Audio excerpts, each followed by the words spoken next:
Voice America. Live. This is Point of View.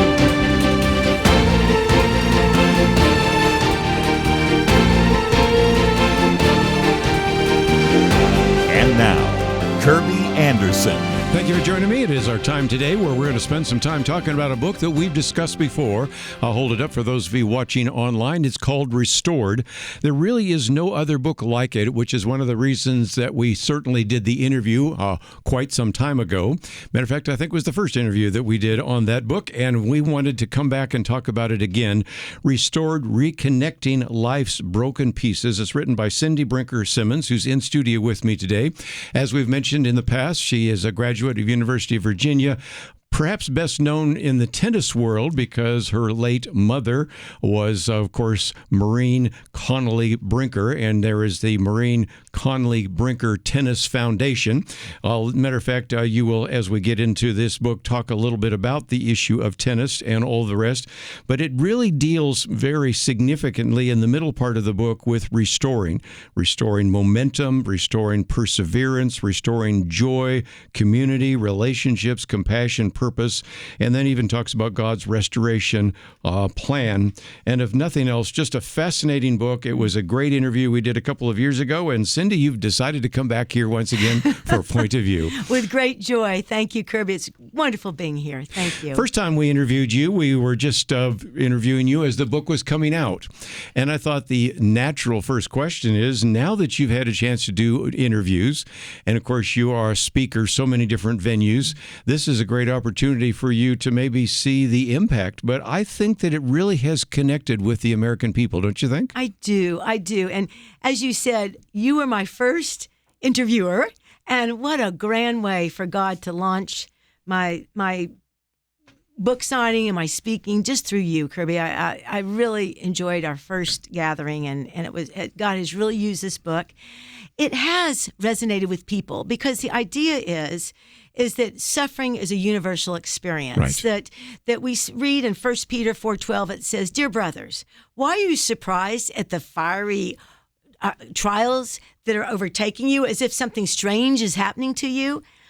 Suffering is part of life, and life is hard, and none of us are immune from the bumps and bruises of daily living. And so that's what this book really does address, and people have resonated because we all have instances in our life where we have grief or disappointment.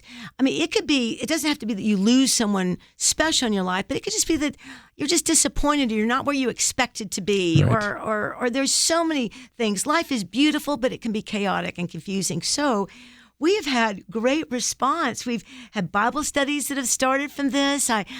People have been so kind to write back or text back, hundreds and hundreds of people. And one young lady said that her mother is just heartbroken because her father left after 33 years of marriage. They're going through a divorce. So I got this book, and I'm going with it with my mom through this. And another young lady said, my mom has been really struggling, and she's reading it for the third time. Mm-hmm. So I think it's just because we're all broken people, Kerby. We've all had things, sometimes that life weighs so much. And so this book is just my way of helping people move forward when they're in fragile places to infuse hope and joy. When we were first together, I said this maybe is a Bible curriculum, not that you have developed that yet, but I thought I'd mention for just a minute, for many of our listeners, you may teach a small group or a Bible study at the end of every one of the chapters that deals with restoration. You have a chapter summary points, which are excellent, takeaway question, and then application, usually in this case, 6 ways that you can move forward, and those go on for some detail. So it's really almost plug and play. If you wanted to take someone through this, if you wanted to go through it yourself, it's really developed. And again, it's a book that has been out for a while, so if you have any difficulty finding it, we do have links to it on our website at pointofview.net. You can get it in hardback, which is the one you have here. I got an extra copy on paperback. I figure if I'm going to dog-ear it, I might as well do that. So it's both in paperback and hardback, and it's a book that you will want to read through, and I think it will be very helpful. And just for a few minutes before we get into the meat of that, your first section tells your story. And I think some people might think, well, Cindy, I don't know, you seem pretty successful. You've never had any heartbreak or difficulties. And in some respects, you tell that story. Can you kind of give us an overview of that? Because it gives you credibility to speak about the things we're going to be talking about. Well, we're all broken. That's the way that we all right now are people who in some way or another have a story that God can use, a brokenness. And mine started at age 12. I was sitting on a very uncomfortable pew seat with my 10-year-old sister to my left and my grieving dad to my right. We had just buried my mom. And while she was known as Mom to me, and to Brenda, my sister, she was known to her adoring public in the 1950s as the tennis champion, Little Mo. She was number one in the world in tennis. She won Wimbledon 3 years in a row. Yes. She was the first woman and still the only American woman, Kerby, to win the Grand Slam. Right now, we're on the eve of Wimbledon. Next year, in 2027, will be the 75th anniversary of Mom's first Wimbledon championship. Wow. So there I was, so heartbroken, so angry. Literally, I was confused. I just couldn't understand this God. And I was shaking my fist at him, clenching my teeth. And I saw our families, a 1,000-piece jigsaw puzzle thrown haphazardly to the wind. And God had mandated that we would put it back together. And I was like, God, we can't even find the pieces. So I really thought God hated me. I thought I had done something so bad, so terrible to cause this loss of my mom. And Kerby, I wasn't too crazy about him either. So I thought he hated me. I wasn't too crazy about him. So I started to search for this God that I thought had vengefully, I had incurred his wrath. So I started to perform because I wanted to earn back the love of a vengeful God. And after all, I came from a family of winners. My mom was number one in tennis in the world. My dad was an Olympian, did well in business. I mean, that's kind of what we knew in our family. Yes. We dialed up accomplishments. So I started my little performance. I was like my little pet hamster. I was running in place on that big wheel, and I had the feeling of forward momentum, but I wasn't going anywhere. That little guy must have been pooped. I sure was. It was exhausting trying to outperform for God. But then, by God's outrageous grace, Kerby, I was introduced to a daughter of a pastor. And she told me that I couldn't earn God's love, that God loved me just the way I was. There was no target on my back. He wasn't mad at me. He loved me. As a matter of fact, he loved me so much that he sent his son to die for me. And I couldn't imagine that anybody would sacrifice for me. So that night, we talked about a relationship with Jesus Christ, and I got on my knees and I accepted Jesus as my Lord and Savior. Now, what's so interesting about that story, sadly, but in God's providence, 33 years later, my sweet husband was diagnosed with cancer. Yes, very sad.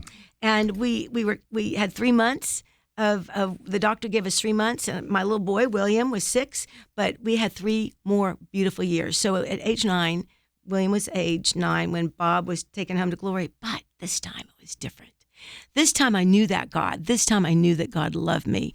And this time I knew no matter what, that God had a plan, a purpose. And so everything we did was to glorify him and to speak joy. And people came to the Lord through that, including my dad. Going to talk about this book, Restored, Reconnecting Life's Broken Pieces. Cindy Brinker Simmons in studio with us today, and we will come back right after these important messages.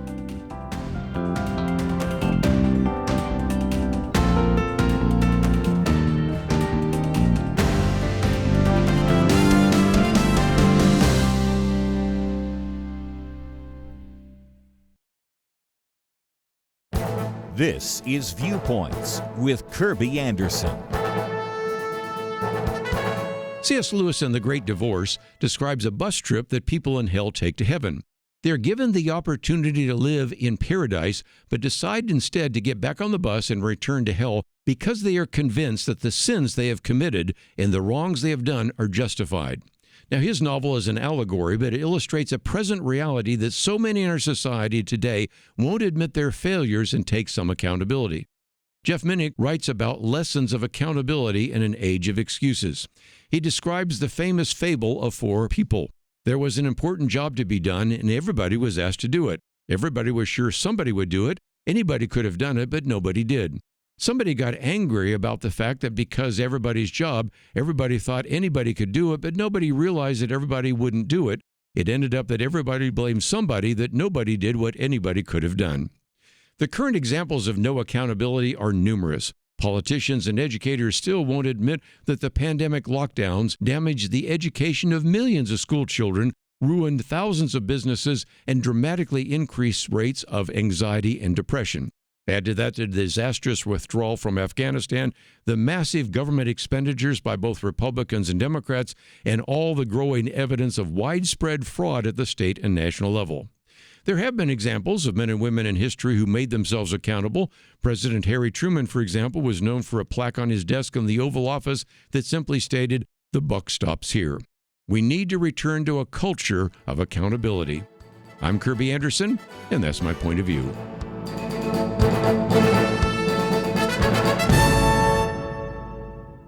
Go deeper on topics like you just heard by visiting pointofview.net. That's pointofview.net. You're listening to Point of View, your listener-supported source for truth. Privileged to have in studio with us today Cindy Brinker Simmons. The book is entitled Restored, a book I certainly recommend to you. And I thought we would focus, Cindy, most of our time and attention in the next two segments on sort of the middle chapters, 7 chapters. And one of those is, again, the idea of restoring the idea of momentum, because it does seem to me that I run into a number of individuals that seem to be stuck, and they don't know what to do. We've just been talking about the issue of suffering. We've talked about the issue of people maybe trying to figure out, just even on a difficult day, where is God? Yes. And you have a very encouraging chapter here about restoring momentum. Yes, yes. Well, I do believe that life does have a stuck on hold button. We get stuck. We just don't know what to do. Again, life can just be so heavy. It can take our breath away, and we just don't know what to do. So what I try and encourage people to do in that chapter is trust God. Mm-hmm. Trust is a powerful word. It's an active word. And when we trust God, we know He has a plan and a purpose for us. Now, we can trust lots of things, but trust means a total surrender, And there are lots of voices, Kerby, that vie for our attention because life is beautiful, and there are many, many things, family, business, pleasures that are wonderful for us, that are part of life's greatest joy. But God does not take idolatry seriously. I mean, He does not take it, that He takes it very seriously. He does not absolutely wants to be the one that is worshiped, and He is worthy of worship. So trust means totally surrender to an audience of one. And there are many voices in idolatry that are loud. Our family, we can idolize our family, our profession, our pleasures, but we never want those voices to elevate above God, because we must trust in God. And by trusting in God, we know that He has a plan and a purpose for us, and it is good. And that also that He gives us dreams, and He gives us uniquenesses to move forward with the purposes. Even if we can't see it now, what's really important is not to forget to remember that God is in the background working on our behalf. We might not see it right now, but let us not forget to remember, even in our brief history, what God has done to renew us, to repair us, to bring us back to Him. Just the fact that we're breathing and alive, even if we have some wounds, just shows the outrageous grace of God. So the idea of momentum is putting your trust in God, because as Romans 15:13 says, that God is a hope who produces joy and peace when we trust in Him.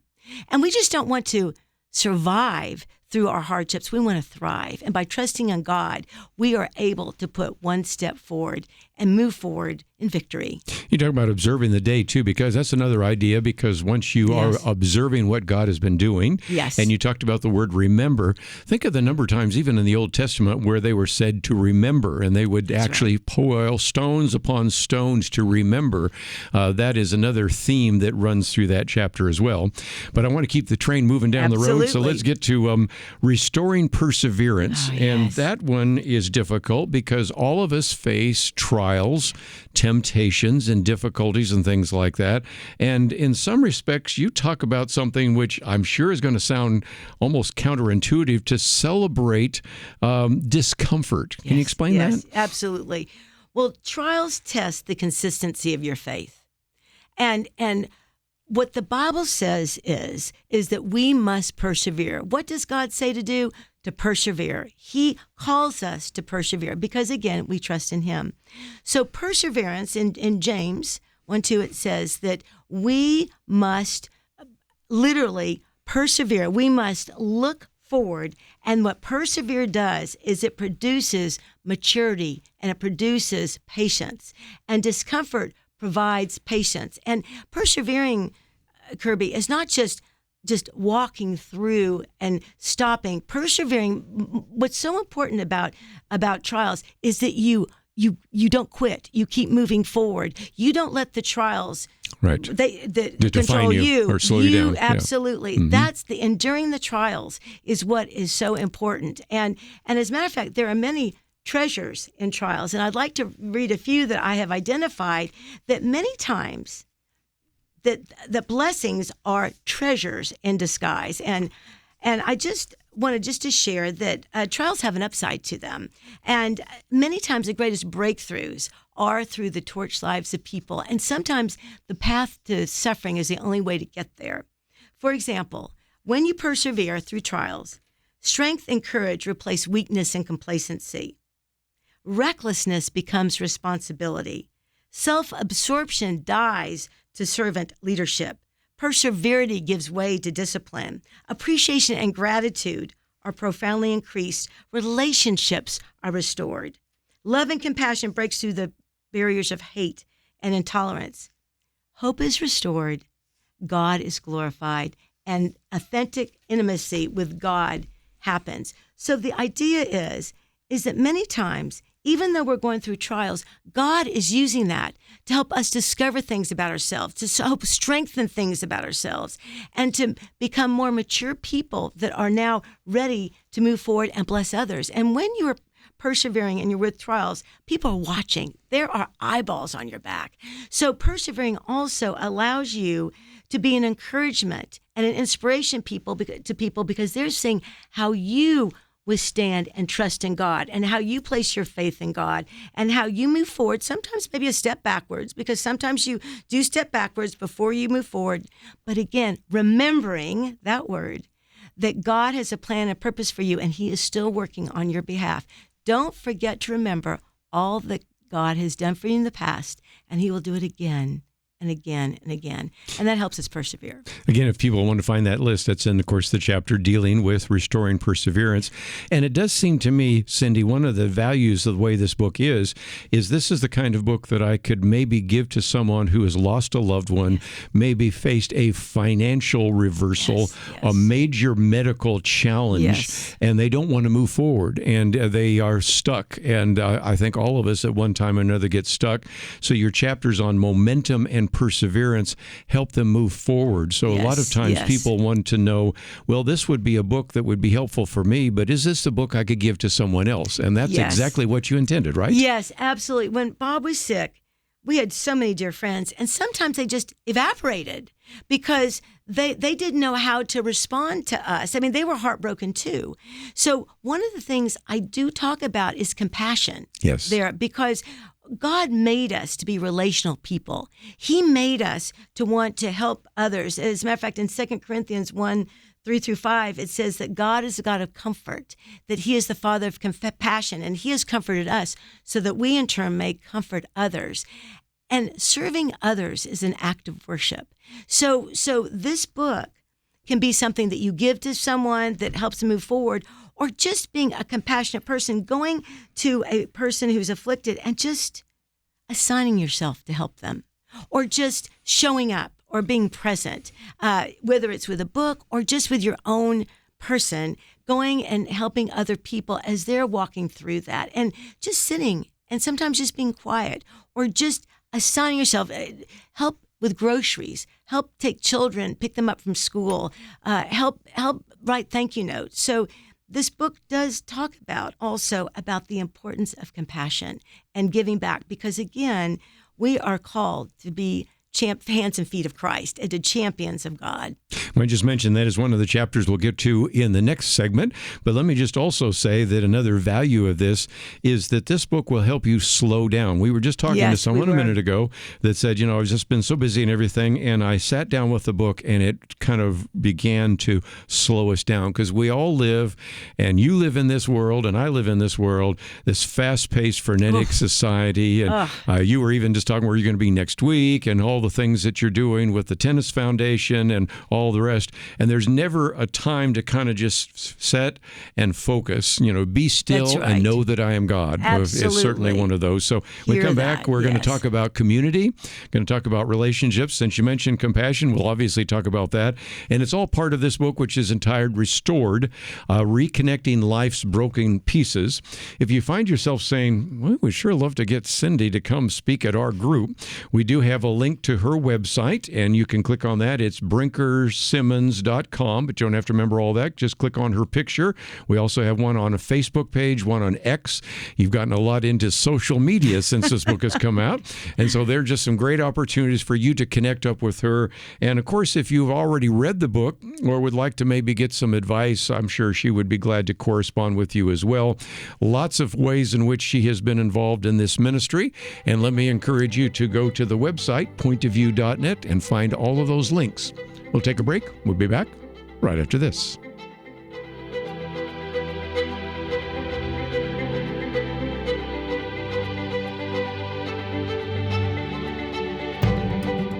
Freedom is a fragile thing, and it's never more than one generation away from extinction. Not my words. That's Ronald Reagan. And he was right. We can't take our freedom for granted. For 250 years, those words in our Declaration of Independence, acknowledging the human rights granted to all of us by our Creator, have guided and inspired generations of Americans to protect the torch of freedom and pass it on to us. But will we pass that torch to the next generation? You can join a team dedicated to doing just that. In fact, Point of View has been passing on freedom and the biblical values that support it for over 50 years. Join us this month, and any donation you give will be doubled. Give at pointofview.net or call us toll-free at 1-800-347-5151. That's pointofview.net and 1-800-347-5151. Point of View will continue after this.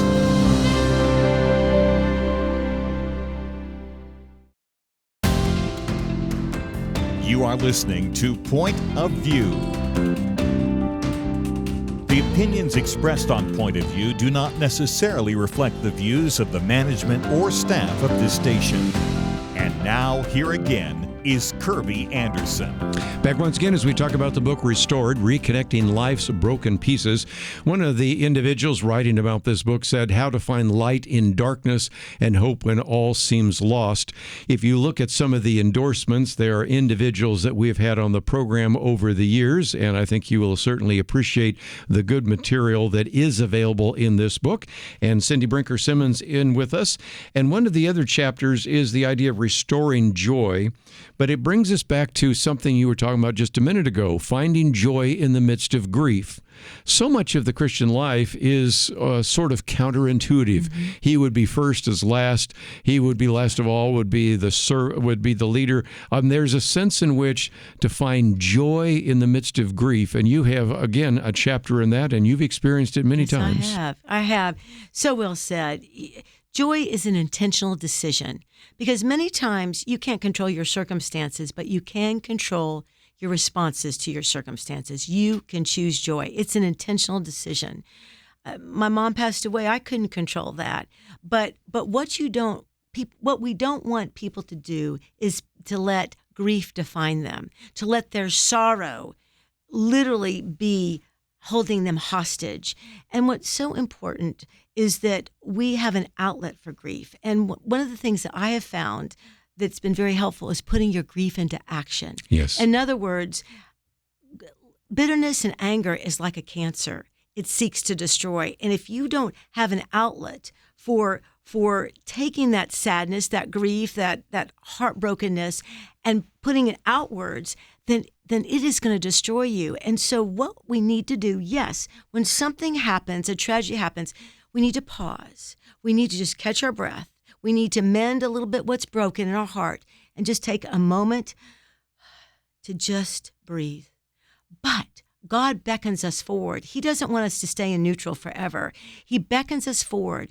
And what I have found, that grief is not a new emotion, nor is activism a new phenomenon. But when you marry the two, great recovery begins to happen. Right. So when you are other-focused, not self-focused, and you turn that grief to help other people, it is such a way of literally beginning the road to recovery. And also, grief is reality. We are all going to experience grief, but we have to also understand that God's in control. He does as he pleases, and he does right well, and he will, with time, he's working through that. Many times our grief is going to start something, champion something. We're better for it. That I started through my grief an organization to honor my mom called Wipe Out Kids Cancer. And it was my way. When I came back from college, I was sitting on that uncomfortable pew seat, and I said, someday I want to do something, somehow, some way to do something that honors my mom. So I started an organization, and who would have thought 45 years later it would still be active, but it was a way for me to park my grief in a very positive way. And it's amazing how many times a tragedy opens up a door. I'll just pick one example. Chuck Colson in prison fellowship. Absolutely. And we've had various people with that organization there. And That's just a great illustration of the fact that sometimes you can be so inward focused. The best solution is to be outward focused. Absolutely. We've had counselors on this program say that oftentimes when somebody comes in, they say they're depressed. Well, then go out and minister. No, you don't, I've got my problem. No. If you go out and start ministering to others, it will help you. And I think it leads to the other one in terms of community. Lots of times people say, I have no friends, and we're not supposed to be alone. No. But let's talk about this idea of restoring community, because that's really important in the Christian life, is it not? It is. Oh, it is. God made us to be relational. He made us, Kerby, to be in relationships one to another. And when we get isolated and when we get separated, that's when the enemy begins to talk lies and accuses us, because we don't have comrades, loyal comrades who will literally undergird us with prayer and encourage us. Everybody needs to belong somewhere. Everybody. We need to have community. It's called community. And community is just a small group of trusted people who are engaged to encourage you, to pray for you, to walk with you, carry you through hardships. And community is essential, literally, for ushering in hope. You know, again, that is part of our problem, because in North America, we just have a lot of people that are kind of lone rangers. But if you think back, Lone Ranger even had Tonto. You know, I mean, there's a sense in which we just don't seem to understand how important community is in body life and the rest, which relates to another one, and that is the issue of relationships, because you spend a fair amount of time in the chapter on relationships talking about forgiveness. Oh, I do. And you've already alluded to that, but I wanted to, before we even take the next break, get into that, because we've had Max Lucado on, and really, your book is so unique. The only one that sort of reminds me a little of your book is some of the things Max Lucado and a few others have written about, but forgiveness is so key. He's written a book on it. You have a chapter that just reminds us, if we want to have relationships, we've just got to learn to forgive. Absolutely. Well, thank you. That's a compliment to be compared to wonderful Max Lucado.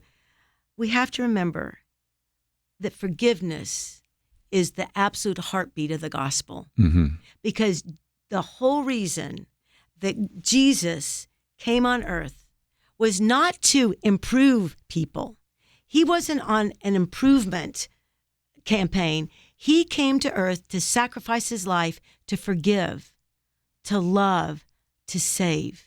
So Jesus Christ dying on the cross, and the crucifixion is known as the most torturous man-made death. I mean, the word excruciating comes from crucifixion. Right. And yet God, in his outrageous grace, loved us so much that he gave his only son to die for us. And that is because we needed to be forgiven. Because the only way, again, this little girl who was trying to earn her way into heaven, that daughter of a pastor said, you can't earn your way into heaven because heaven is a holy sanctuary.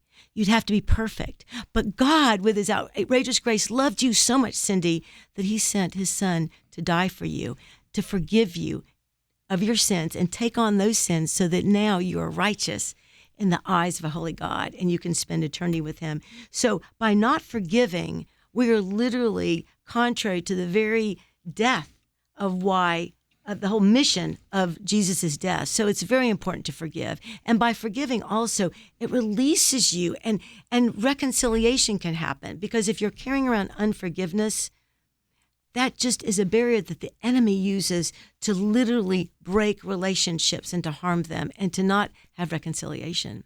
Might just mention at the end of each chapter, of course, you have the chapter summaries, a takeaway question, but applications. I love the first question. Identify any person or persons with whom you need to ask forgiveness or reconcile a relationship. There are a couple times when you go from preaching to meddling in our lives. Yeah, I'm getting personal, aren't I, Kerby? Yeah. And so exactly. Again, that I think illustrates that point. And just before we take a break, one other one I wanted to mention, which we've already had some discussion about, and that is restoring compassion. Because we should mourn with those who mourn and weep with those who weep, and certainly we should be involved in that biblically. But you really talk about the idea that in Colossians 3, the idea that we are even to clothe ourselves in compassion. Yes. Can you speak to that? Absolutely. Compassion, God is called the Father he's called the God of comfort and the Father of compassion. And we read in 2 Corinthians verses 1, 3 through 5, that he is compassionate with us so that we in turn, that we can comfort others in their distress. It's a duty. We are called to be compassionate. And again, that is a service that we provide, but it's an act of worship to God when we serve others. And it is so important just to assign yourself. When Bob was so sick, I didn't have time to call up and say, Kerby, do you mind going and buying some groceries? I mean, we were in the thick of it. We were a family in the battle. We were in a bloody battle, just doing everything we could, fighting for Bob's life. So Sweet Friends would leave food on our doorstep. They would leave Big Red. A friend of ours had a sister who died of cancer and breast cancer, and the only thing that she could tolerate instead of the nausea was Big Red. So she left 6 packs of Big Red on our bench, thinking that would help Bob. We had a very well-known musician who was an international musician in the United States, but lived in Dallas, a dear friend of ours. So when he would finish his tour, he would come and play on our untuned piano, because who has time to tune a piano when you're dealing with a husband who's so sick? And he would just play. And Bob said when Stephen came to play, that he did not feel pain. It's those sorts of things, giving back and assigning yourself and just being present, just showing up to help those who are afflicted. Shout out to Stephen Nielsen right there. That's yes, a shout out good. to our friend Stephen Nielsen. Exactly. Let's take a break. When we come back, I have a very special story you want to share with us, and we might also get into restoring purpose, but it again is part of the book, Restored, Reconnecting Life's Broken Pieces. Cindy Brinker Simmons with us. It is endorsed by a veritable who's who of individuals, many of whom have been on the program with us. The first section, of course, tells her story. This middle section we've been talking about talks about the different aspects of restoration, but we also want to talk about God's plan for restoration. All that coming up right after this.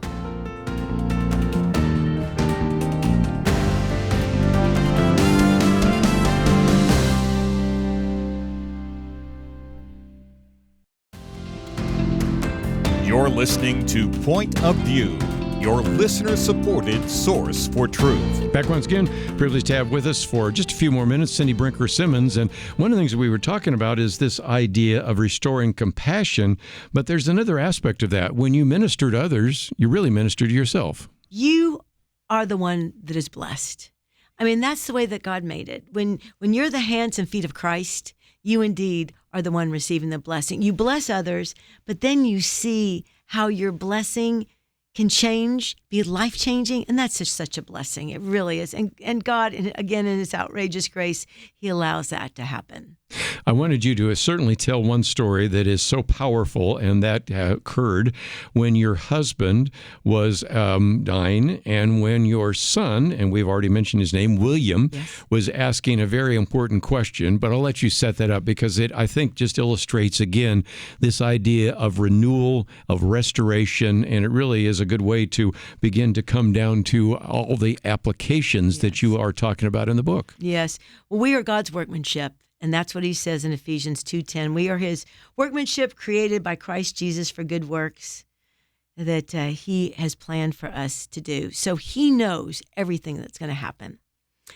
So Bob was my hero, and we had this William, our wonderful son, who was 6, and Bob was diagnosed when William was 6 with a very rare cancer. We were given 3 months, but God was so gracious, and we had 3 years.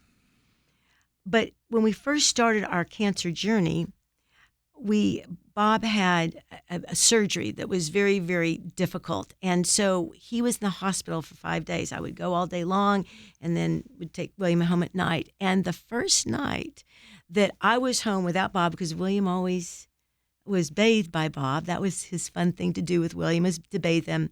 William looked at me again. His daddy was in the hospital and said, "Mommy, is Dad going to die? Mommy, is Daddy going to die?" And that took me so off guard because we were just beginning our journey.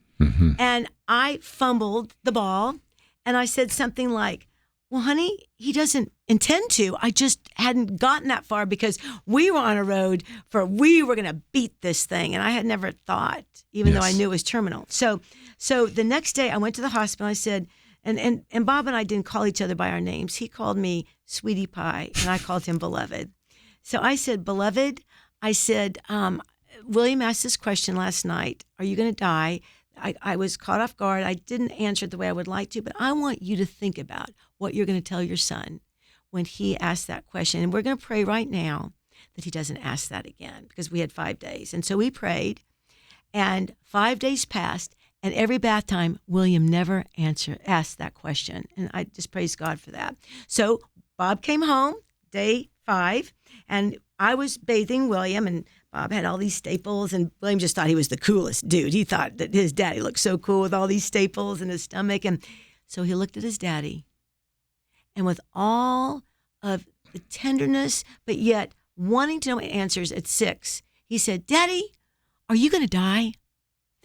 And Bob looked at William and said in the most precious voice, "Yes, William, Daddy's going to die." And then he looked at me, and then he looked back at William, and he said, "And William, Mommy's going to die too." And then I can just hear it in the most sweet, tender voice. He looked at William and said, very softly, I had to really lean in to hear this. He said, "And William, someday, and I hope it's decades and decades and decades from now, son, you're going to die. But William, it's not important whether Mommy or Daddy or you are going to die. What matters is, where do we go when we die?" And William said, he was 6, but he accepted Christ at 4.5. He said, with flailing in the water, "Oh, Daddy, Daddy, Daddy, you're going to be in heaven, and you're not going to be in any pain, and you'll be with Jesus, and that will be good." You know, Kerby, William never asked his daddy again if he was going to die. And that's the question that this book poses. That's right. Are you focusing on self, or are you focusing on Savior? Are you focusing on Christ, or are you focusing on circumstances? What is your reason for not accepting Christ as your Lord and Savior? Because there is a destination at the end of our lives, and there's just 2 options. So the question is, what are you going to decide? And for William, now he's 30, he loves Jesus. There were some rough times where he had to really speak to God. And I encourage in my book that we talk to God. God wants our communication. He wants to have a relationship with us. And, He can take it. He can take our angry fists at 12 saying, God, I hate you. I hate you. You took my mother away. That was me at age 12. Mm-hmm. But you know what? He was pursuing me. Even when I was angry and literally not cursing, because I didn't know how to curse at that age, but just spewing hatred at him. And so he's pursuing us. So the question is, are we going to accept Jesus as our Lord and Savior and live a life that we're mastering the skill of living? Because again, God is a God of hope, as it says in Romans 15:13, and he produces joy and peace when we trust in him. So are we placing our trust in God and in his Son, Jesus Christ? And again, the last chapter is on restoring purpose, finding purpose, and then a whole section on God's restoration plan. And really, this is the question that you ask, in a sense, through the book. And I encourage people not only get the book, but read it to the end, because that's Yes. where we're talking about this. Because, Cindy, really, in a sense, you want people to not only think about, am I going to die? Everyone dies. Yes, exactly. But where are you going? That's it. And where will you be? And Jesus is God's restoration plan. That's the whole point. The first section is about my story. The second section is about how do you restore momentum and purpose and joy and perseverance and community and relationships and compassion. But the third section is God's restoration plan. And God's restoration plan is Jesus. And again, Jesus did not come to improve us. He was on a mission to rescue us, to redeem us, to restore us, because of the love that his Father had to make sure that we would spend eternity in heaven with him. Rescue, redeem, and restore. And of course, restoration is a very important part of the gospel. And I don't know of another book like it. So that's Thank why you. when we did the interview a few years ago, it was great to set you out and to do some of the interviews. And I think I gave you a pretty good interview back then. And I hope we did sure a good one did. today. So Loved if it. nothing else, if you find yourself wanting to know more about Cindy Brinker Simmons, we have a link there on the website. If you want to know more about the book Restored, it's there as well. As you go to the website, you also notice that we are talking about restoring America's godly heritage, because we are celebrating 250 years. And one of the things that we encourage you to do as we get closer to our fiscal year end, which is just a week away, if you haven't been counting, that is June 30th. We have a place where you can click on the button that says Give, and there's a place where you could give a one-time gift, and we would certainly appreciate that. But I'm hoping many of you might also consider what you might do as we go into the second half of this year to actually join with us on a monthly basis. Those of you that give monthly receive our Outlook magazine. If you give at the Truth Team level, which is at least $30 a month, $1 a day, $30 a month or more, you will also receive these booklets that we've been talking about. And of course, you are helping us bring these kinds of programs to you. If you need restoration, and we all do, I think this is a book that will be a great resource for you. And that's one of the reasons why we're just thrilled, Cindy, to have you in studio. So thank you for being with us. To God be the glory. We're going to take a break, get back into issues in the news, all that coming up right after these important messages.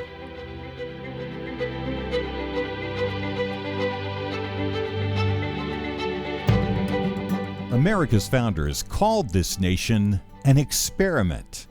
250 years later, the question for us is, did the experiment work? Well, let's look at the history. Though not perfect, America has continued moving toward the promise of the Declaration that all men are created equal. Our nation has enjoyed amazing success and providential survival. So has the experiment succeeded? Well, yes, but will it succeed going forward? That depends on you. At Point of View, we know the American experiment owes its success to the biblical values upon which it was founded. Join Point of View this month as we work to restore a biblical worldview in American culture. Your gift will be doubled when you give by June 30th. Call or click today at pointofview.net and 1-800-347-5151. That's pointofview.net and 800-347-5151. Point of View will continue after this.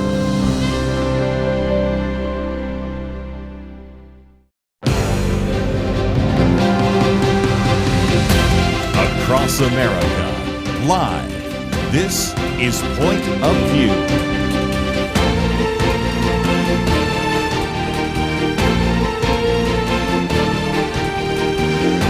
And now, Kerby Anderson.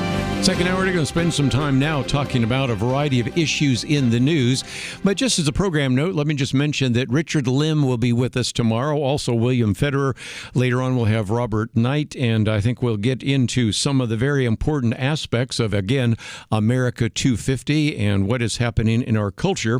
But as I said yesterday, all it takes is the election of one more Democratic Socialist, and everybody is writing about Democratic Socialism.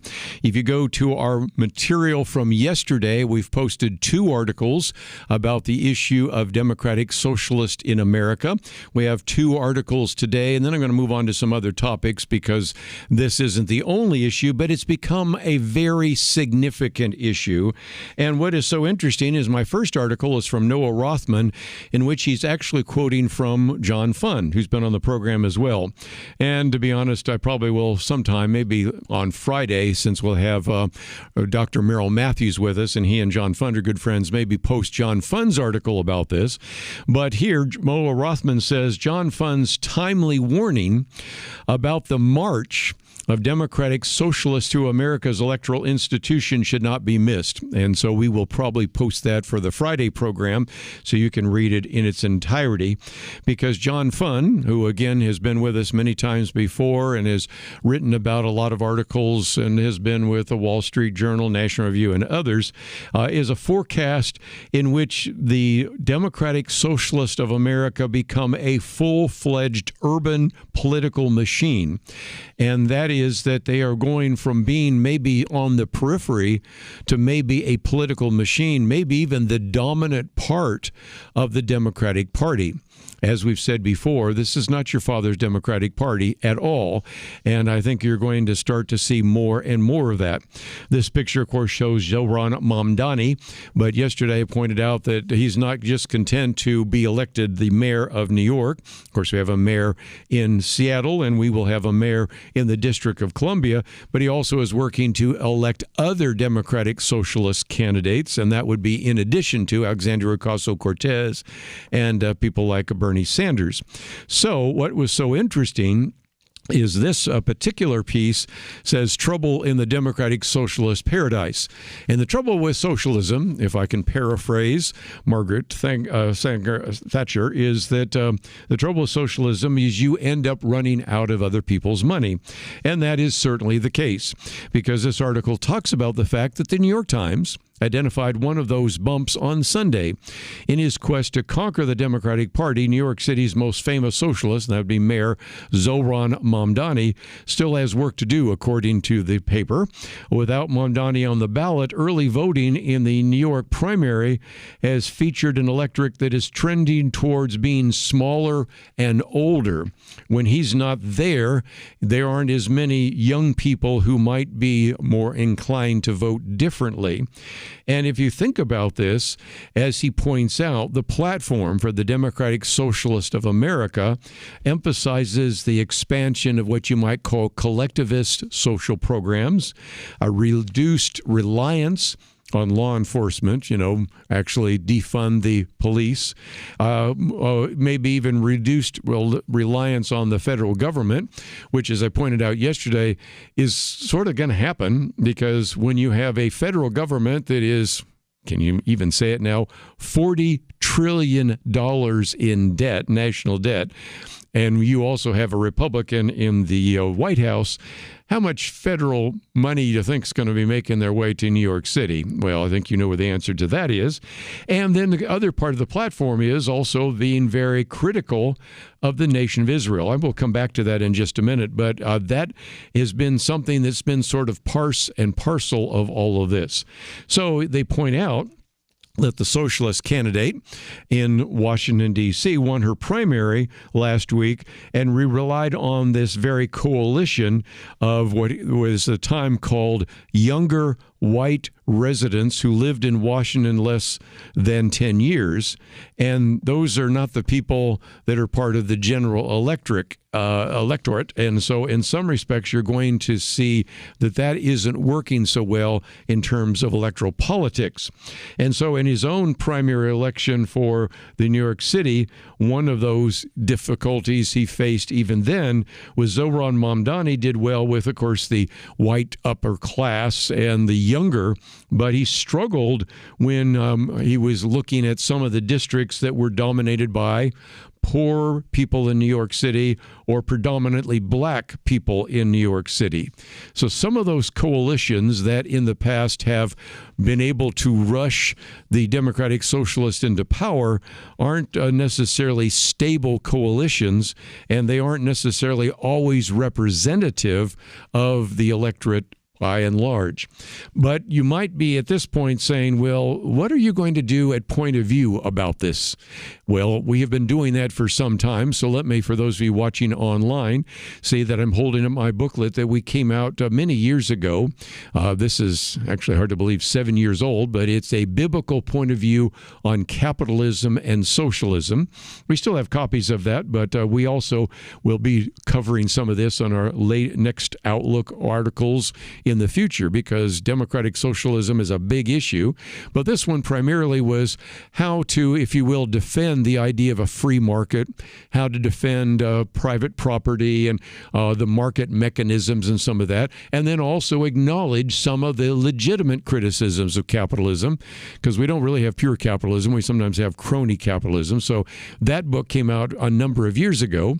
More recently, this booklet I'll hold up here is a biblical point of view on socialism. This one was really an attempt, if we could, to begin to talk about all the problems with socialism, not the least of which is we're talking about a batting record that's like 0 for 24. That is, you can look at least 24 different countries in which socialism is tried, and they've all failed. And so that, I think, gives you some very good answers. And then it just occurred to me about last year that we should have at least another book on socialism. And I thought, why don't we talk about one of the best books ever to critique socialism, and that is a book by Friedrich Hayek, who wrote the book The Road to Serfdom. Now, I recognize most people don't know who Friedrich Hayek is, although I have a link to a YouTube video that gives you a nice update. But I recognize most people are not going to read the book The Road to Socialism and The Road to Serfdom. When they hear Friedrich Hayek, they probably think he's Selma Hayek's father, but he's not. And so, again, these are some of the books. Of course, we've posted some great videos and other commentaries that John Stossel has done and others have done. We've done interviews with Jay Richards. There's a lot that we've done in the past, but more that we will be doing in the future. And so as we go to a break, let me just mention one of the things that I've talked about before.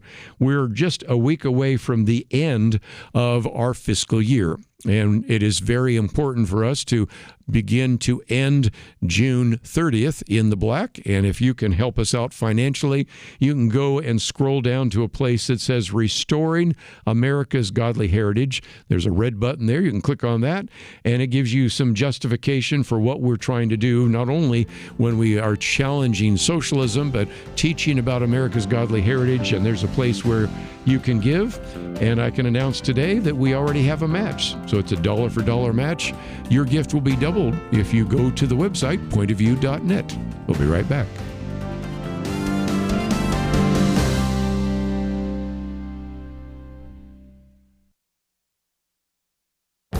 This is Viewpoints with Kerby Anderson. C.S. Lewis in The Great Divorce describes a bus trip that people in hell take to heaven. They're given the opportunity to live in paradise, but decide instead to get back on the bus and return to hell because they are convinced that the sins they have committed and the wrongs they have done are justified. Now, his novel is an allegory, but it illustrates a present reality that so many in our society today won't admit their failures and take some accountability. Jeff Minnick writes about lessons of accountability in an age of excuses. He describes the famous fable of 4 people. There was an important job to be done, and everybody was asked to do it. Everybody was sure somebody would do it. Anybody could have done it, but nobody did. Somebody got angry about the fact that because everybody's job, everybody thought anybody could do it, but nobody realized that everybody wouldn't do it. It ended up that everybody blamed somebody that nobody did what anybody could have done. The current examples of no accountability are numerous. Politicians and educators still won't admit that the pandemic lockdowns damaged the education of millions of school children, ruined thousands of businesses, and dramatically increased rates of anxiety and depression. Add to that the disastrous withdrawal from Afghanistan, the massive government expenditures by both Republicans and Democrats, and all the growing evidence of widespread fraud at the state and national level. There have been examples of men and women in history who made themselves accountable. President Harry Truman, for example, was known for a plaque on his desk in the Oval Office that simply stated, "The buck stops here." We need to return to a culture of accountability. I'm Kerby Anderson, and that's my point of view.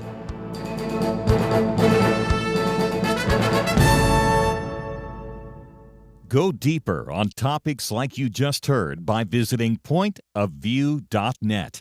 That's pointofview.net. You're listening to Point of View, your listener-supported source for truth. Back once again, let me just mention that our second article today is by Andy Kessler, which has the interesting title, Live Free and Prosper. And the reason he says this is because, as he says, socialists claim that we haven't experienced American prosperity.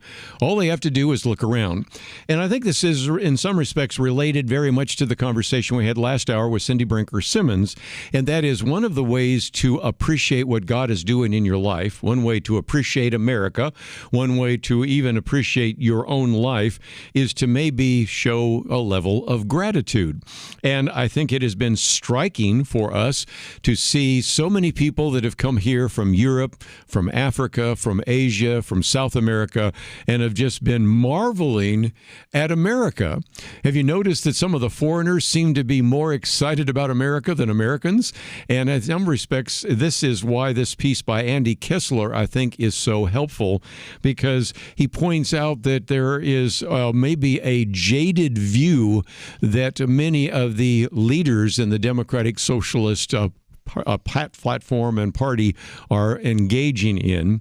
He starts out by reminding us that Senator Bernie Sanders wants to confiscate or tax, he says, 50% of the stock of artificial intelligence companies.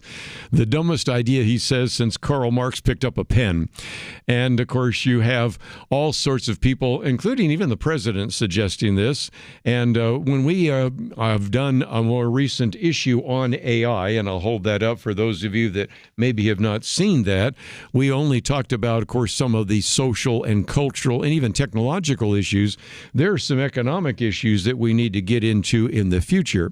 But the point is that he then quotes from Alexandria Ocasio-Cortez, who said that her generation came of age and we never saw American prosperity. And again, her actual quote is, "I have never seen that or experienced it really in my adult life."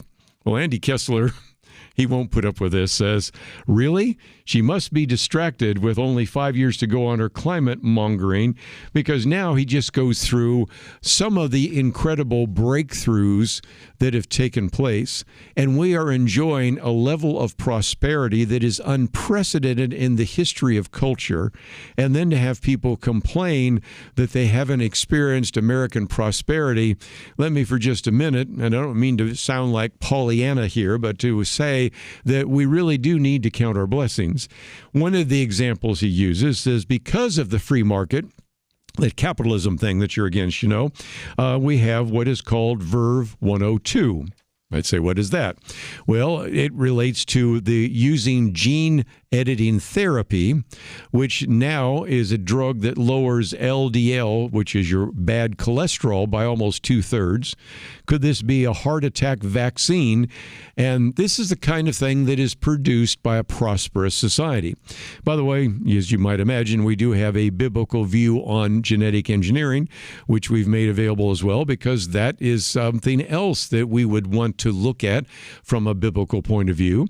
But he says, speaking of this idea of gene editing, let's go to Columbia University, where they've been able to do what's called base editing of early human embryos to replace certain genetic letters.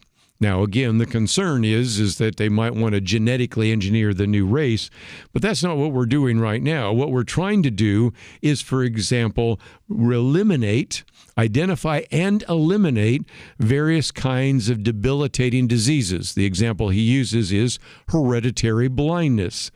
Well, this is nothing short of amazing.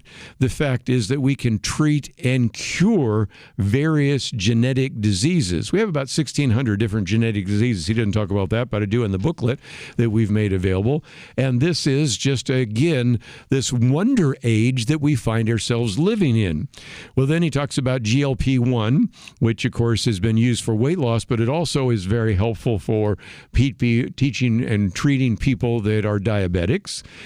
But it also, it turns out, now we're starting to see some other ways in which it could help with stroke, kidney, fatty liver diseases, might even help with issues like sleep apnea. Research is underway to even figure out how to maybe treat substance abuse, psychiatric disorders, even neurodegenerative orders and things of that nature. So again, we're talking about really on the cusp, on the golden age, as even the other day Elon Musk was talking about just in terms of space travel. We're taking the word fiction out of science fiction, and that is certainly the case. Genetic engineering alone has turned science fiction into science fact. Well, let's leave the science area, which is certainly one area of my expertise, into another area. Put myself through a graduate school programming computers. But I must admit, that's a whole lot easier now, because he says, as someone who used to write code, this is Andy Kessler, I'm astounded by the ability simply to talk to some AI bot like Claude, which probably is the best for writing programs, which spits out pretty decent software. And so again, we have the potential of computers actually writing programs for other computers or even for their own computer in ways that are remarkable. We have, on our latest issue of Outlook, talked about some of the concerns of AI. We'll get to that in just a minute. But let's point out that Palantir tapped AI to lower the early death rates from sepsis in a Tampa General Hospital by more than 2/3. And again, you have all sorts of possibilities now of reducing the mortality rate even inside a hospital. So you would think that would be well received. Oh, not at all. He points out that there were protests that broke out in the UK the other day between those who were upset that there was a tie between the National Health Service and Palantir over the company's ties to Israel. Yes, well, there's where Israel surfaces again. He also talks about some others. Active noise canceling has gotten good enough to muffle airplane noise, also there to muffle human voices in offices. And he says, look, Gen Z might be the first generation that wouldn't necessarily have to own cars thanks to Uber, self-driving vehicles, and maybe they'll turn their garages into man caves or influencer studios. He talks about, again, AI bots, like them or not, and we recognize there's some concerns, are being perfected as personal AI coaches, encouragers, even therapists to deal with issues ranging from anxiety to depression. And again, if you want to get off all the science stuff and say, well, what's going on politically? Oh, I don't know. We'll talk about that in our fourth segment today, but he talks about the fact that freedom looks like it may be coming to Cuba. Who would have seen? I'm old enough to remember when we always assumed that communism would reign in Cuba. And after 70 years, could be that we are going to have a free Cuba. Of course, I can also talk about what's going on in Venezuela, but he doesn't mention that. And he says the biggest problem here is progressives have a relative prosperity problem, envy. They see somebody that might eventually be worth $1 trillion, which doesn't mean that, by the way, Elon Musk has $1 trillion in the bank. This is the stock valuation of SpaceX, which I suspect is going to go down, but we'll talk about that in another one. But if nothing else, he says, to enjoy prosperity, you have to participate in prosperity. And so if nothing else, he's saying, why can't you just live free and prosper and recognize that we are in some respects, this golden age of technology, in this golden age of freedom, and yet you would think that the world is as bad as it ever was during the dark ages or even during the worst times of the Industrial Revolution. But that's not the case. Well, just before I take a break, I did send out an email to some of you, and I shared a bit of wisdom that I learned when I was growing up in California. My governor there was Ronald Reagan. As a matter of fact, I have an autograph from Governor Ronald Reagan when my father ran for the California Assembly. And in his inaugural address, he says, freedom is a fragile thing, and it's never more than one generation away from extinction. It is not ours by way of inheritance. It must be fought for and defended constantly by each generation, for it comes only once to a people. And so again, we recognize that to preserve freedom, we must recover our moral character.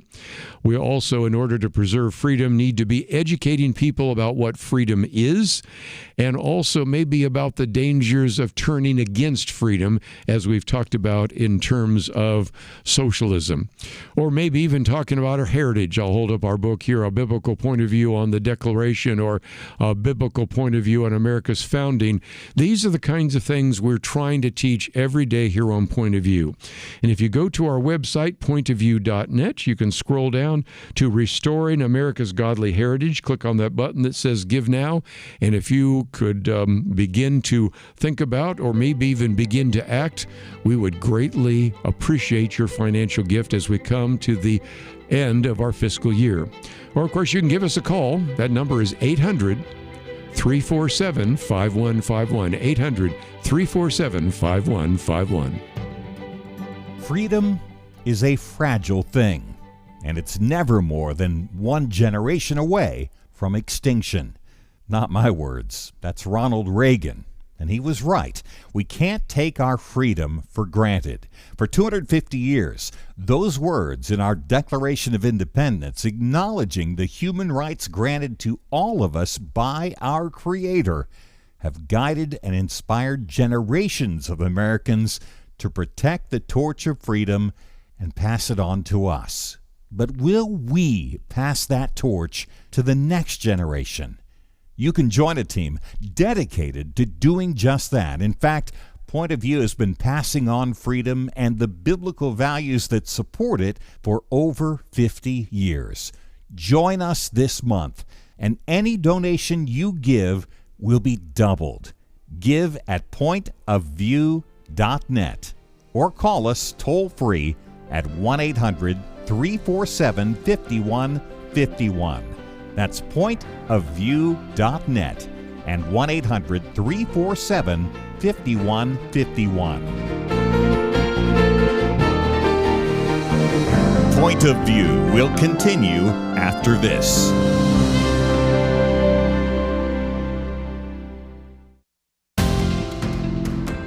You are listening to Point of View. The opinions expressed on Point of View do not necessarily reflect the views of the management or staff of this station. And now, here again is Kerby Anderson. You know, one of the functions of Point of View sometimes is to cover stories that the mainstream press does not cover, and that is one that I'm going to now focus on. It is our third article for you to read in its entirety, and it relates very much to my commentary today, which is on the issue of accountability. So I'll come back to my commentary in just a minute, but this came from Miranda Devine, and it is just a, if you will, good summary of what Tulsi Gabbard did on her final day as Director of National Intelligence. And what she did was release all sorts of classified evidence. She declassified it. And this is, if you will, as it's described, damning declassified evidence accusing Dr. Anthony Fauci of causing the COVID-19 pandemic, of engaging in a cover-up of the virus's origin in China, and lying to Congress about it. Now, why am I covering that? Because no mainstream press covered it. It is, I think, very significant, and it's something that most of us intuitively knew at the time. Okay, let's fast forward, or I should say let's go back, and then we'll fast forward to where we are today. Let's go back to when we first heard about this being an epidemic breaking out first in China and then in the United States. We were doing broadcast here. I was sitting in this chair. I remember at the time hearing that maybe it came from a wet market, and yet it didn't add up even at the time.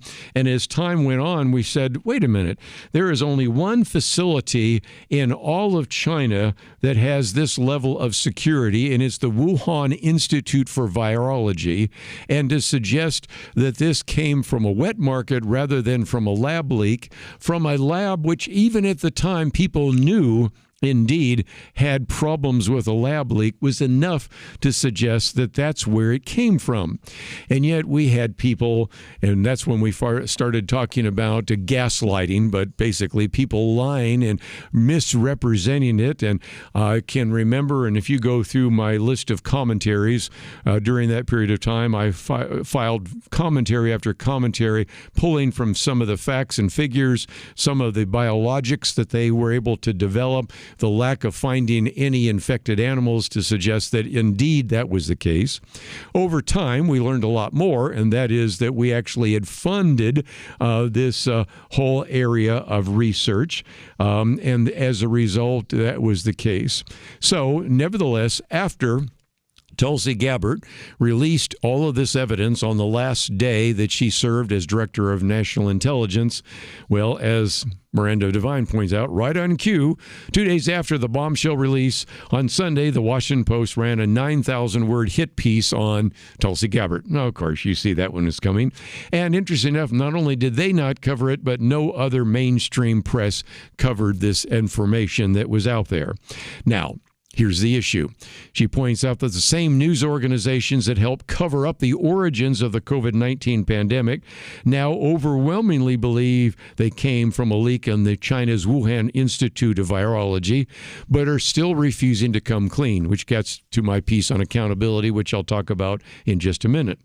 Meanwhile, Miranda Devine says Anthony Fauci, now 85, receives a handsome government pension, holds a prestigious role as distinguished university professor at Georgetown University, one of my alma maters, and is showered with rich awards for defending science. But we also know now from this declassified information that he had a close relationship with the intelligence community, which in some respects prevented the kind of scrutiny that he deserved.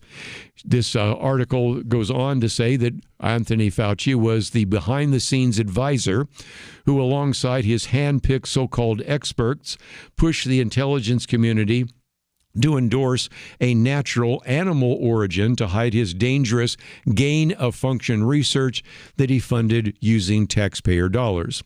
If I were to go over to my office around the corner, you can see a book written by Senator Rand Paul that documents some of this, but now we have even more information from these declassified documents, but you could put the pieces together a long time ago. And, of course, Republican Senator Rand Paul has even talked about, again, some kind of referrals that need to go to the Department of Justice because, indeed, Senator Rand Paul insists that the so-called 11-year blanket pardon that President Joe Biden gave to Anthony Fauci in his last minutes of his last day should be and could be challenged in court, both because it was signed with an auto pen and because of its rare retrospective nature.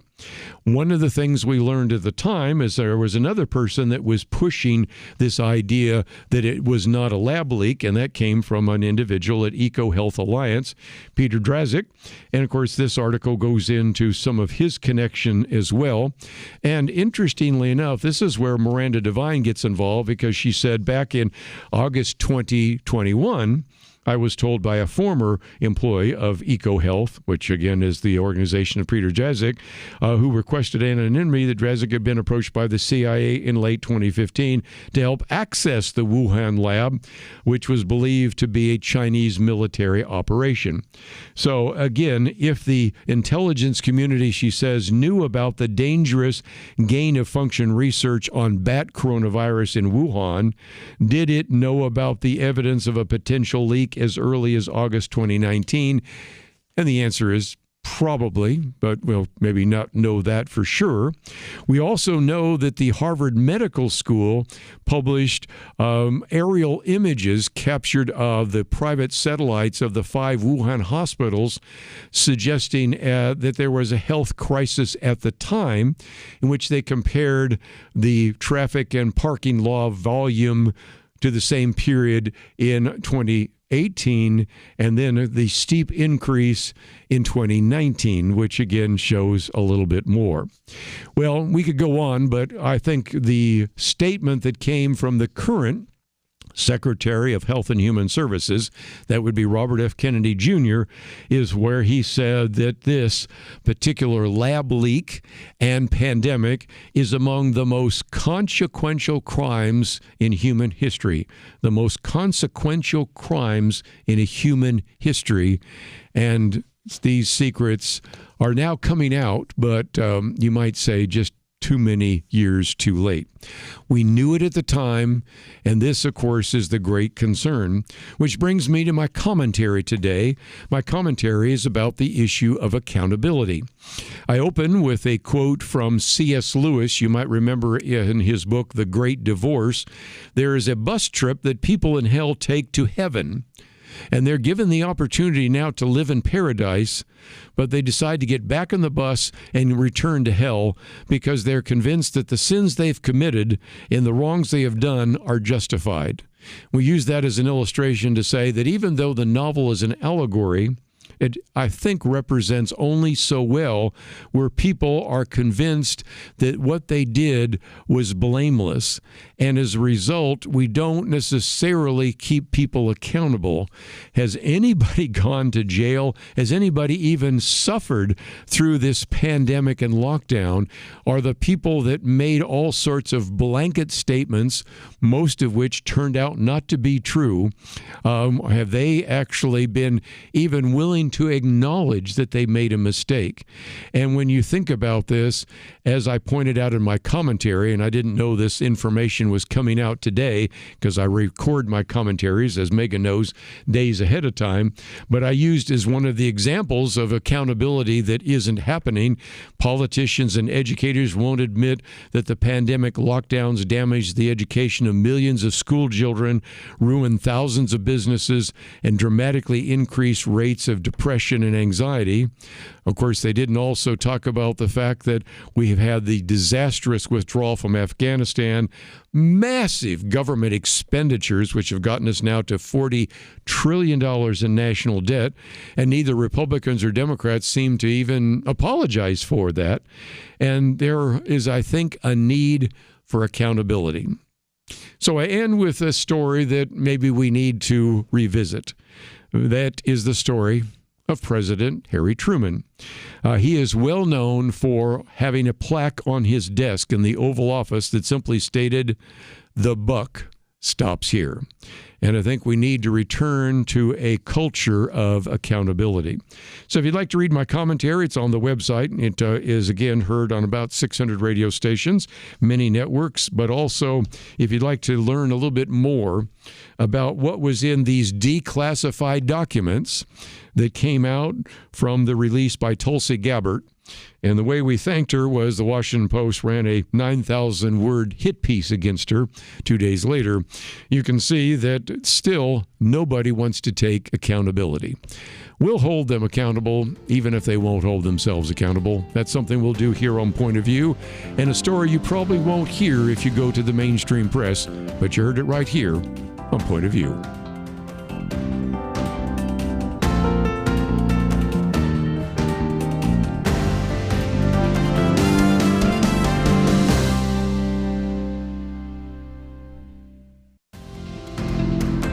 You're listening to Point of View, your listener-supported source for truth. Back for a few more minutes. One of the articles here by Roger Kimball is The Solstice of Our Discontent.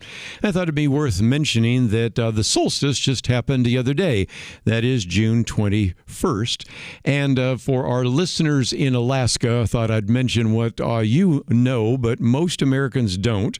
And that is that they play the Midnight Sun baseball game on June 21st. They play it right there in the Memorial Park. I think it's hosted by the Alaska Gold Panthers, if I remember right.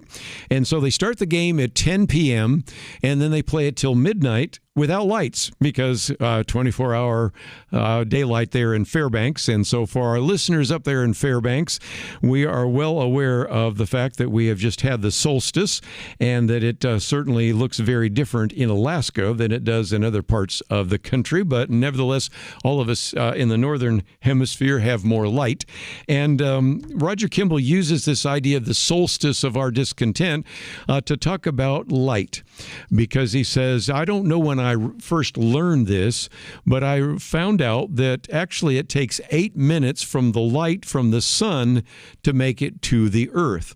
The sun's light has to travel, and again, if you are interested in astronomy, and we've had day 4 individuals on this program before talking about this, it has to travel 93 million miles. So it takes about, I guess the actual number is 8.3 minutes. So if the sun went out right now, you wouldn't know it for another 8 minutes. And the point he's making, after then talking about light coming from various galaxies and everything else, which is fascinating material, is in some respects, that's what is happening. There are some things that are happening now, and eventually the light is going to hit. It is interesting that one of the ways in which Cindy Brinker's book is described is bringing light to darkness. In some respects, when you turn on a light, electric light, it takes a while for the light to actually begin to light the room up, but it is, in the world of electricity, pretty instantaneous. But if you travel far enough away, it takes a while for light to get there. And he's using that as a great illustration, because he talks about the Big Bang, and some of those Big Bangs happened, for example, to Nicolas Maduro. That bang happened in Caracas, and as a result, Venezuela is very different than it was just a few months ago. He also talks about the Ayatollah Khamenei, if you can find him. That's a bang that went off in Tehran. And I think he says it is illustrative of the fact that what we need to understand is we're in the summer solstice, kind of the halfway point of the year. Many things are happening, some good, some bad, but like the light emanating from a distant star, much further away than, say, our sun, but other stars, maybe it takes a while for the light to break. And so he gives you a couple of good illustrations. First of all, the year opened with Operation Absolute Resolve, the stunning military operation, he says, that simultaneously extracted Nicolas Maduro from his fortified palace in Caracas, opened up Venezuelan oil to the U.S., and denied terrorist groups from Hamas to China to Iran a safe haven in Venezuela. He says we're already feeling some of the benefits of that operation, but its full significance, like the distant starlight, takes months or years to become fully manifested. Just as we're waiting for the light to come, say, from the Orion Nebula or the Andromeda Galaxy, it's going to take a while. So that's his first illustration. In the same way, then we, of course, have Operation Epic Fury. In some 30 days, Trump destroyed Iran's navy, its Air Force, its air defense network, huge swaths of its drone and ballistic missile stockpile, and most of its military-industrial infrastructure. He also eliminated Iran's top leadership twice over, beginning with its supreme leader, Ayatollah Khamenei, and then incinerated the open moments of the war. Trump and then Secretary of Treasury Scott Bessent then mounted what? A concerted economic assault on Iran, depriving the regime of some $500 million a day, partly in lost oil revenue, partly through Scott Bessent's pursuit of the leadership's foreign accounts. And if you've been looking at that, it has become very significant in terms of the declining economic value of the Iranian currency, the market, and the whole economy. That has become very significant. And so, again, one of the things that Roger Kimball says is sort of like that light coming from distant galaxies.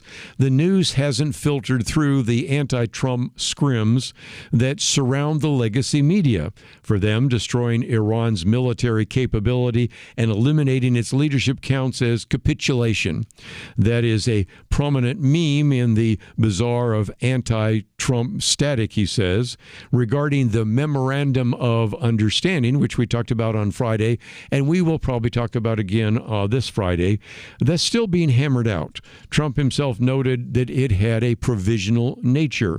It's a memorandum of understanding, he said, with some exasperation, and if I don't like it, we'll go back to shooting them and dropping bombs on their head. Vintage Trump, of course. In the same way, he says the fact that Trump has been a better friend to Israel than any previous U.S. president is suddenly recast as a betrayal of Israel. That's something we've been hearing as a drumbeat. But what he points out is that if you look at an individual, Mark Zell in particular, chairman of the Republicans Overseas Israel, provided a useful corrective. In one post, Mark Zell, he listed 40 odd things, and there's a link there if you'd like to read them, that Trump has done in his 5.5 years as president that benefit Israel. In another post, he began by noting that President Trump has not flipped or abandoned Israel, still shows his support for the Jewish state and the Jewish people. Now, he says there are 2 points. One, Trump's exclusion of Israel from the Memorandum of Understanding was not, as some claimed, a slight to Israel, but rather a gift that gives Israel a free hand to protect its vital national security interest in Lebanon, Syria, and even Iran. Second, while admitting that there are aspects of the Memorandum of Understanding that he doesn't like, Zell also insisted that Trump is dealing with the political reality of an impending election. You think? That is certainly the case. Matter of fact, we'll be talking about that on Thursday with Robert Knight, because he points out that the Ayatollahs and the imams and some of those leaders in Iran know that the clock is ticking. But if nothing else, Zell says that Trump has decided that winning in November the midterms and preventing the Democrats from taking control of Congress is of paramount importance, given the certainty that if this were to happen, the opposition will seek to impeach him and derail his administration's foreign and domestic policies for the balance of his second term. The point he's making is, as we mentioned just a few minutes ago with a piece by Andy Kessler, yes, there are very negative things that we can and will continue to talk about here on Point of View, but don't let those overshadow or prevent us from seeing some of the positives, whether it's the positives that Andy Kessler talks about in terms of technology, in terms of maybe freedom in Cuba, or whether it's the freedom that we are seeing in places like Venezuela and a remarkable change that has taken place in the Middle East. Well, that's all we have for today. Let me once again point you to the website, pointofview.net. You can find all 4 of those articles there. You can find out more about Cindy Brinker Simmons' book there as well. And I hope that you'll stop by this piece that says Restoring America's Godly Heritage, because we do have a match on the table. Your gift of $100 becomes $200. Your gift of $30 a month becomes $30 a month doubled. So again, go to the website, pointofview.net. As always, I want to thank both Megans for helping both engineer and produce the program. See you back here tomorrow on Point of View. Will the American experiment endure? As we approach the 250th anniversary for our nation, we must recognize the answer to that question largely depends on us. In 1789, President George Washington said something important. He said, "America is an experiment entrusted to the hands of the American people." That means that our actions, our values, determine the course of our nation. Washington also argued that we can't expect blessings if we ignore God's moral order. If you want to help the American experiment endure, if you want to restore the moral foundation that made this nation strong, partner with Point of View. Your support equips listeners to live according to God's moral order and defend freedom for the future. Give this month and your gift will be doubled. Call or click today at pointofview.net or call 1-800-347-5151. That's pointofview.net and 1-800-347-5151. Point of View is produced by Point of View Ministries.